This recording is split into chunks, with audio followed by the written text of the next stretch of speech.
today we've got Disney's biggest failure. By far. This is Disney's worst show, in my opinion. And let's just start by doing something I don't normally do. Mentioning who created this. I'm going to start doing this more and more often in episodes as I start researching who is behind everything and etc. Well, today we got Noah F. Jones. And this is his first appearance on my reviews. And honestly, it probably will not be the last when I take into account that his other big notable works are Almost Naked Animals and Fish Hooks. Two critically panned shows that just were not very good in general. However, those were masterpieces in compared to what we're reviewing today. But we're reviewing today, Pickle and Peanut, makes no sense whatsoever. It defies logic. And the company that produced this, again? Disney. And I want to ask you a question real quick. When does Disney really fail? The answer is when they try to rip someone off. They try to rip off Ren and Stimpy, you got Schnookums and Meat. They tried to rip off Shrek, you got Chicken Little. And when they try to rip off Breadwinners, you get Pickle and Peanut. But let's just go into the episode that I've seen most recently, Cookie Racket. Let's get into it. Well, let's start with the theme song. I mean, a lot of Disney shows have great theme songs, so let's see what Pickle and Peanut has to offer. Sharks, swords, yogurt, cakes, fries, smartphones, hot tubs, yeah. I'm done. Nope, not reviewing this one. Not reviewing it. Okay, well, for real though. What was that theme song? That seems like someone does in a YouTube project as a joke to make others laugh. Like, wouldn't it be hilarious if someone put this in the show because of how terrible it is? But no, right there it is for the world to see in all its glory. I honestly wish this was a YouTube project. I could give it, would not mind it then. But this was an official thing released by Disney. Disney agreed to this. So, I guess they saw something in it. Well, let's just move on to the theme song. You've probably heard to death about it. Let's go on to the actual episode. Because the episode itself has plenty of stuff to talk about. Just trust me on this one. The main concept of this episode is Pickle makes cookies that are the most amazing thing. And, well, just to describe how amazing it is, let's just show you how Peanut reacts to the cookie. Okay, whatever.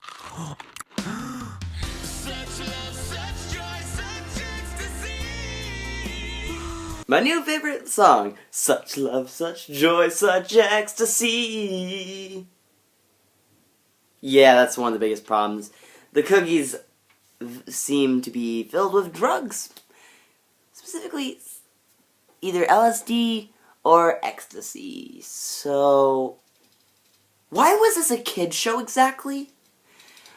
This seems very much like a show you'd see on Adult Swim, but made way less mature and given no opportunity for adult jokes. I'm not going to say that this would have worked on Adult Swim even, but all I'm going to say is this isn't the only show on Disney XD to give me this vibe. Hey, mister, you must love our cookies, right? Why? Why? Why must you tempt me? I can't take it! Sleep! Sleep! Sleep! Yeah. Did I mention that this show mixes up funny and disturbing on a lot of levels? Yeah, they go full out on this episode. And, wait, and was that a guy just trying to kill himself on a children's show? A show for kids. Nothing's wrong with that at all. Nope, everything's peaceful and bliss. Disney Channel, you've really got yourself a masterpiece. Why don't you just cancel every show right now you got on and just only air this one? Perfect. Everyone's new favorite show on Disney. To cut things short, this plot revolves around Pickle's book being stolen by a bunch of kids who are afraid of them giving cookies away for free while they're selling cookies. And they do end up having a bake-off, and Pickle wins because of love. Did you know something about that synopsis I just did? Was it that it was very brief and short? Because you'd be right.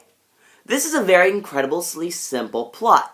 And it's a plot that honestly could work in some sense if the writers knew better what they were doing.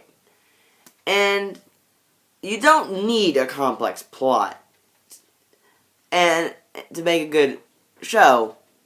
But if you're going to do these simple plot lines like this, you have to make it funny. And this show is not funny. And I get it. Comedy is very, very based on opinion. There's no set in stone way of comedy. So if you think this show is funny, by all means, keep watching. It's good that you can enjoy it. But for me at least, this show's brand of comedy leans way more on the side of disturbing than on the side of funny. So I know I haven't really gotten mad in this review, at least not as mad as I did in the last one.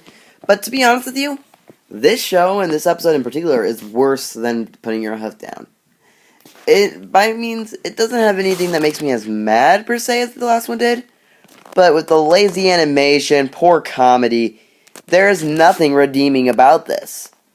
It's just a weird show that uses disturbing for funny and doesn't add enough substance to make its weird concept work. Here's a list of all my reviews from the worst to the best, just so you can see.